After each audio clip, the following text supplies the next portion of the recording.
חייבים להעביר אותו לבית ספר דתי. אבל בית ספר דתי הוא רוצה שאני אלך לישיבה. בישיבה אני לא יכול להיכנס כי לא ידעתי עוד לקרוא רש"י, זה היה בכיתה ז', לא ידעתי עוד לקרוא רש"י. אז הוא אמר, טוב, ניקח אותו קודם לבית ספר ממלכתי עד הישיבה לשנה, כיתה ח' שילמד בבית ספר ממלכתי דתי, ושם ילמדו אותו ויכינו אותו לישיבה. רפי, איך שאמרתי לכם מקודם, אמרתי שאתה בסדר. עשה לי הפתעה, והוא הביא כאן למופע את מי שהיה מנהל הבית ספר החדש שלי. אחד שלמדתי ומי שבאמת היה אחראי עליי כל שנת כיתה ח', כל השנה של כיתה ח'. ואני רוצה להזמין אל הבמה את מורי ורבי, הזמר, החזן, עכשיו הוא גם חזן. קבלו במחיאות כפיים את חיים רשלבך.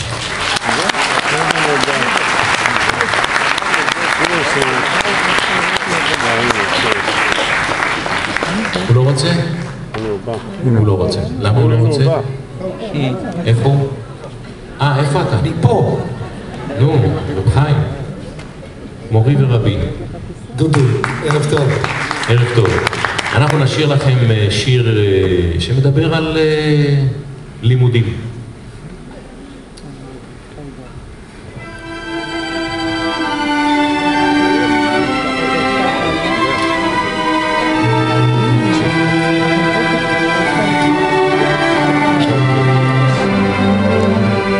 חדר קטן, צר וחמים, ועל הקירה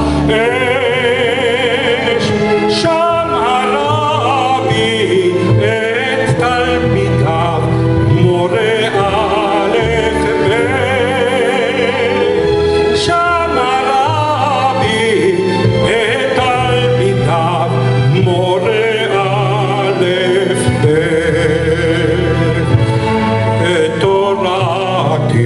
ילדי חמד שימו זיכרונה, עברו שנית החזורו קמץ א' עברו שנית החזורו קומץ א'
תורתי